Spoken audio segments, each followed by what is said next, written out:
Welcome to Prophecy Views. I'm Brian Barton.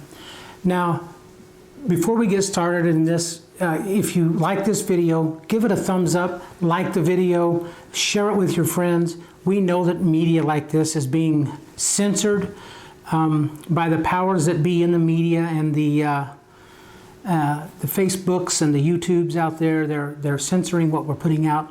So I would encourage you to share this video, like it, give it a thumbs up so that it comes up easier on searches as people search for news articles like this. So what we're going to do, like we normally do, we're just going to cover some of the more recent news. Now, I understand some people have been kind of tuning in and trying to see when our next video would be.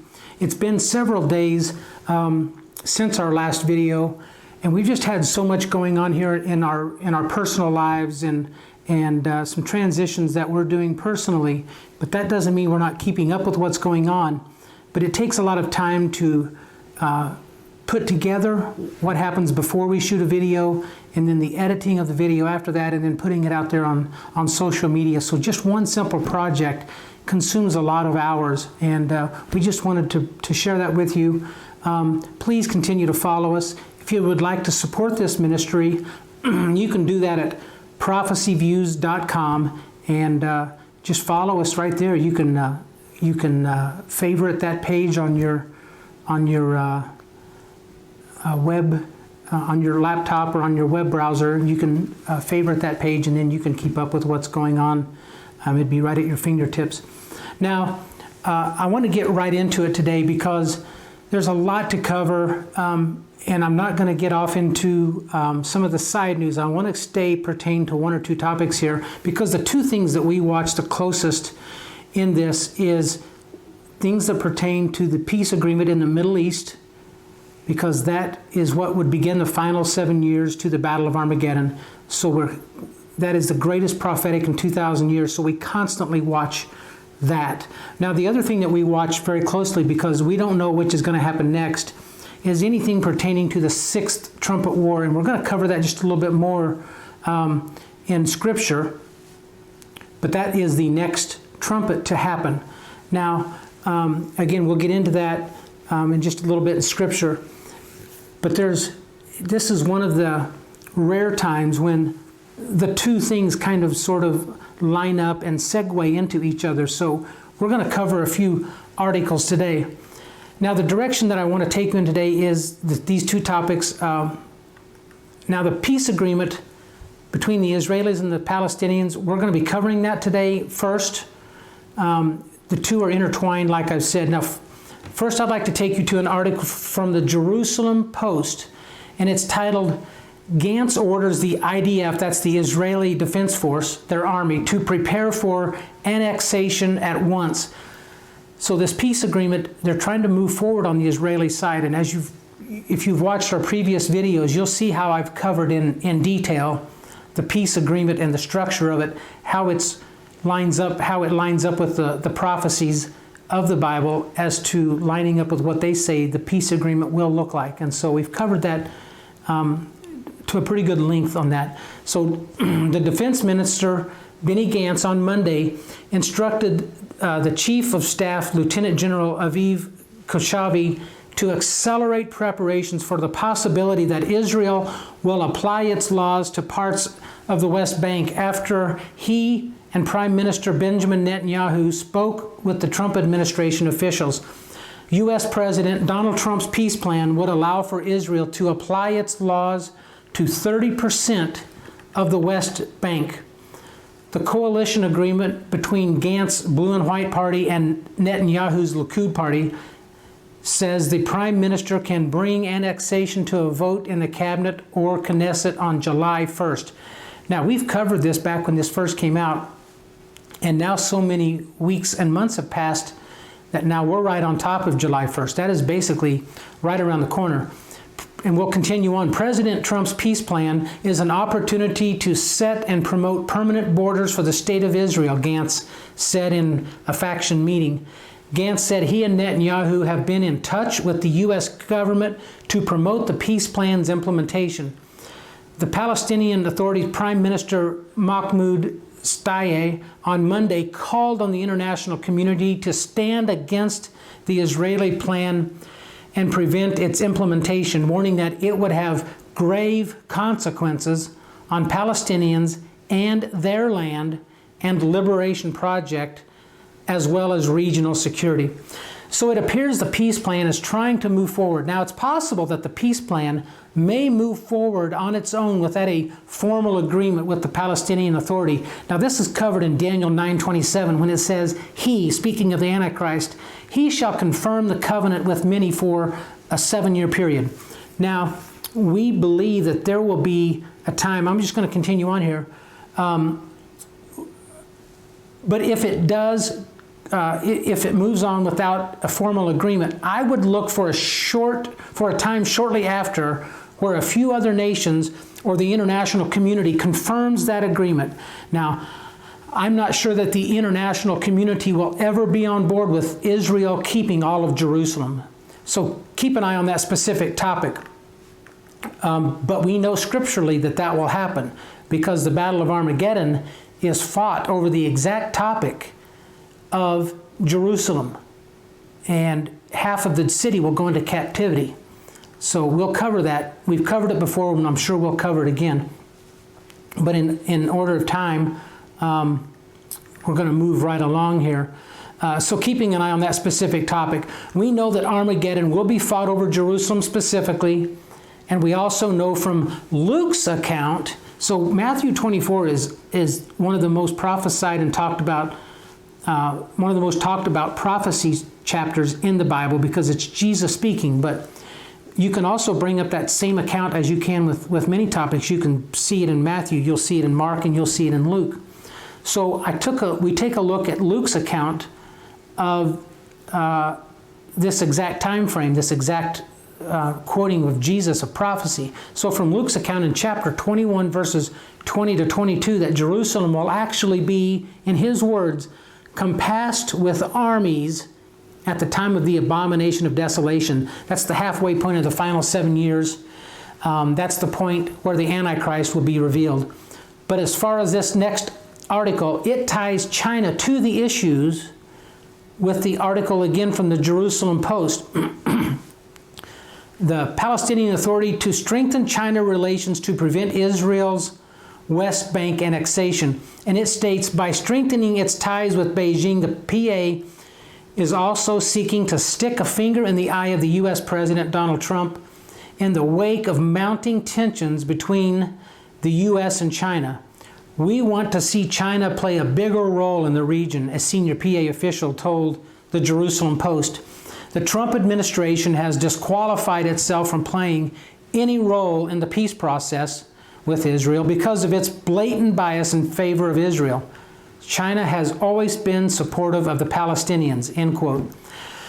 Now, I'll say this. I don't look for China to be the one to confirm the covenant that we talked about in Daniel 9:27. But I am always looking at news that involves China in the Middle East, in particular along the Euphrates River area.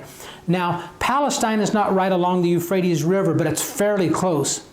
And I think that it's a high likelihood that China is the nation mentioned in the Sixth Trumpet War that could field an army of 200 million soldiers. As I have mentioned before, the late leader of China, Mao Zedong, mentioned in his published diary that he could field that exact number in his army. That description is in Revelation 9:13-21, which I can prove without a doubt is the next trumpet to sound. Now here's the scripture that we're looking at, and this is the scripture of the sixth trumpet, and it's again, it's found in Revelation 9:13-21. And the sixth angel sounded, and I heard a voice from the four horns of the golden altar, which is before God, saying to the sixth angel which had the trumpet, loosed the four angels which are bound in the great river Euphrates, and the four angels were loosed, which were prepared for an hour, a day, a month, and a year, for to slay a third part of men. And the number of the army of the horsemen were 200,000, and I heard the number of them. Now, this is very strange that it mentions this specifically in Scripture, and I heard the number of them, because the now published diaries of Mao Zedong specifically mention. Now, he was not a Christian or didn't really have any belief in the Bible. So for him to say that number is sheer coincidence. And I believe that may be why Scripture brings it up. Now, it doesn't say China specifically, but there's not really too many other entities that could fulfill a 200 million man army. China is at the point it's about 1.4 to 1.8 billion people, depending on where you get the count from. But notice that the angels are bound in the great river Euphrates. So it appears that the spark of the war will be from either Turkey, Syria, Iraq, or Iran. Those are the nations that house the Euphrates River. And since we are on the topic of China, I have a few articles about the U.S. and China and the saber rattling that's going on. The first also involves Canada, and I'm sure many of you have seen this news in the last couple of years. The first article is from the Financial Post, and the article is titled, Canada waits for China to strike back after court rules against Huawei executive. Now, to set the stage, back in December of 2018, the U.S. asked Canada to arrest the CFO of Huawei, a telecom giant from China, and then ask a court to extradite her to the U.S. to stand trial for breaking sanctions that we have against Iran. Now, China has been fighting that extradition request. Now, last year, China warned Canada not to cooperate with the U.S. in this matter, or there would be, and I quote, consequences. Well, here this article states, on Wednesday, a British Columbia Supreme Court judge blocked the latest attempt of Meng Wanzhou, CFO of China's telecom giant Huawei, to halt her extradition to the U.S., where prosecutors in the U.S. allege she violated Iran sanctions. In the aftermath of Meng's arrest in December 2018, China took a number of steps widely viewed as retaliatory, including imprisoning 2 Canadians and erecting tariffs on canola and other products. So then we get an exclusive article today. Today's June 3rd. For those of you keeping track, it is my birthday. But so that's kind of what we've been doing all day today. My wife took me out to dinner to a nice place and has a couple of other things planned for the next few days. But this is an exclusive from Reuters, and the title of it is, Huawei hid business operations in Iran after Reuters reported links to the CFO. So all this time, China has been saying, especially Huawei has been saying, we have no ties to China. There's a company that we've been doing business with, but they are on their own. They are not part of Huawei. Well, this article that I just read the headline states, China's Huawei technology acted to cover up its relationship with a firm that had tried to sell prohibited U.S. computer gear to Iran after Reuters in 2013 reported deep links between the firm and the telecom equipment giant's chief financial officer, the CFO. Newly obtained Huawei documents show. Huawei has long described the firm Skycom Tech Co. Limited as a separate local business partner in Iran. Now, documents obtained by Reuters show how the Chinese tech giant effectively controlled Skycom.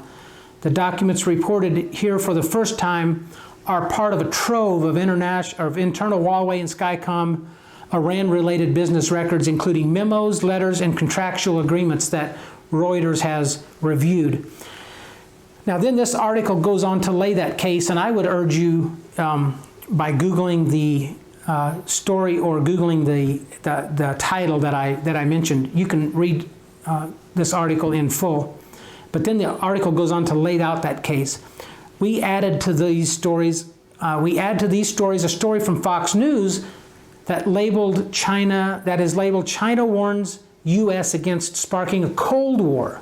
So now China is escalating this into calling it a Cold War. And the article says, Wang Yi, the Chinese foreign minister, said Sunday that the U.S. should give up on its wishful thinking of changing China and avoid bringing the two countries to a new Cold War.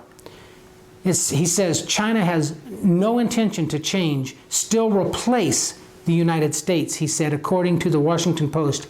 It's time for the United States to give up on its wishful thinking of changing China and stopping $1.4 billion in their historic march towards modernization, he says. The relationship between U.S. and China has been strained for some time. President Trump has criticized Beijing over a trade imbalance, and the outbreak of the coronavirus led both to accuse the other of improper response. Trump recently said that he may completely, and in fact he has now, but Trump in this article said he may completely end U.S. funding for the World Health Organization over its cozy ties with Beijing, and he now, just the other day, has formally ended our funding for the WHO. The article later states, and I quote, Stuart Varney, an anchor on Fox Business, said last week that he believes that the Cold War between the two countries has already started. He pointed to China's move to impose national security legislation on Hong Kong. Now, we also know that China has been ramping up its military action in the South China Seas, threatening Taiwan. So there's an even escalation in that area as well. So you've got so many irons in the fire, if you will. So China just seems to be thumbing its nose at the world right now, almost daring it to take on China. We know that there are some situations between China and India, and there's some growing tensions there as well. This action certainly gets my attention, knowing that a spark from the Euphrates River region could be the sparks that just sets off this powder keg. So we continue to keep an eye on this developing issue. Now, that's all I want to cover for this video. There's so much more that we could cover. I have been keeping my eye on the Lieutenant General Flynn situation. Now, I'll give you a brief on that. The U.S. government, in wake of all of the spying and the illegalities that the government has done leading up to the election of Donald Trump, so from the former administration, and I would argue even further back than that, the actions that the intelligence community was taking and the potential illegalities of those and the spying that took place appeared to have been what was behind the indictment of Lieutenant General Michael Flynn. Now, with the new Justice Department kind of getting the swamp drained and changing of the guard of that sort, the U.S. government has backed away from its charges and has pulled off the charges against Michael Flynn. However, the judge in the hearing has now decided he may try to assign his own prosecutor to prosecute the case, which has never been done before. So it's an unprecedented move from this, what you might call a deep state creature. And so Michael Flynn's defense attorney has gone over his head and appealed to a higher court that has told him he needs to drop this case. And so now this judge has now hired his own attorney to try to just prolong the case. I don't see any other end of this than he's going to have to drop the charges. But they just keep dragging this on, I suppose, in an effort to resist, if you'll remember the phrase from when Trump was first in office. So we're keeping an eye on all of this stuff. I have the leaked memos from the FBI. I have a timeline here from the Epoch Times that I would urge you to look up, the timeline of Fisa abuse. It's a really good timeline on what has happened over the last many years. So please take a look at that if you have time. Thank you for watching. We appreciate it. Thank you for those that support this ministry. You can always pray for this ministry, and we appreciate that more than we could ever express to you, and we wish God's blessings on you.